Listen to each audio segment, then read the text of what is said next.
Pohon PKH Fakultas Hukum. Aku tidak pernah tahu kenapa ini bisa terjadi kepadaku. Tidak pernah terlintas sedikit pun di dalam benak tentang apa yang kualami ini. Sebuah kejadian menyeramkan yang tidak pernah mau mengalami lagi. Kampus tempat kuliahku itu sangat terkenal, apalagi fakultasku, Fakultas Hukum. Namun ternyata fakultasku itu terkenal bukanlah karena prestasinya, melainkan karena cerita mistisnya.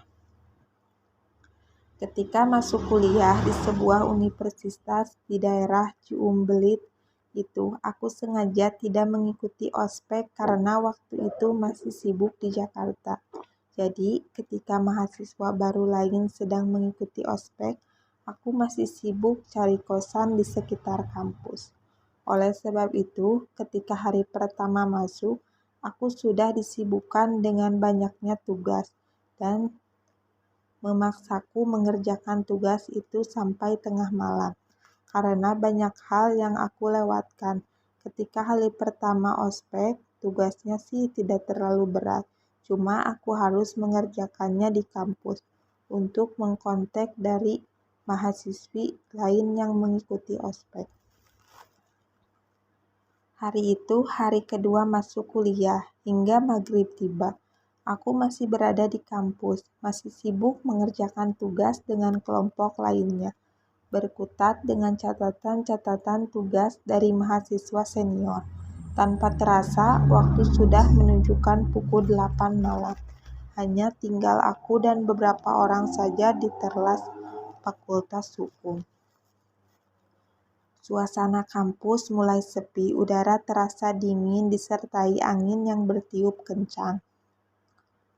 Sayup-sayup dari kejauhan terdengar beberapa orang mahasiswa masih berbincang. Aku terus mencatat sampai akhir tugasku hampir selesai.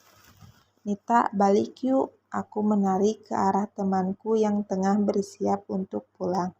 Sambil tersenyum, aku menyatakan kepadanya untuk pulang duluan, karena aku masih harus menemui beberapa senior untuk meminta tanda tangan.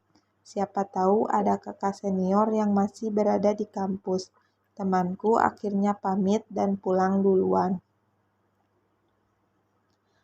Kini aku sendirian, mataku celingak-celinguk ke arah ruang senior.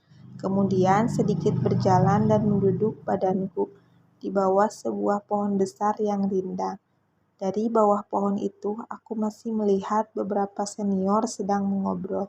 Tadinya aku mau menghampiri mereka, namun segan, takutnya mengganggu mereka.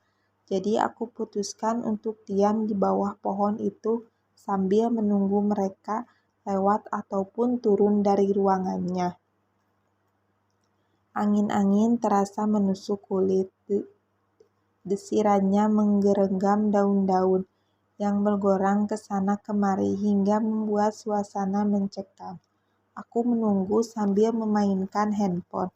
Sesekali mataku melongok ke ruang senior, tapi mereka masih terus mengobrol. Tiba-tiba sayup kudengar orang yang bersenandung kecil. Refleks aku mengadahkan kepalaku mencari asal suara itu. Siapa tahu itu seniorku yang lewat ke tempat itu, tapi sejauh mata memandang hanyalah suasana kampus yang sunyi. Namun sesekali terdengar suara gelak tawa dari ruangan senior, membuatku tidak mencurigai apapun. Akan tetapi, setelah aku dengarkan kembali, suara senandung itu bukan berasal dari ruang senior. Suara itu terdengar seperti dekat, namun sangat kecil.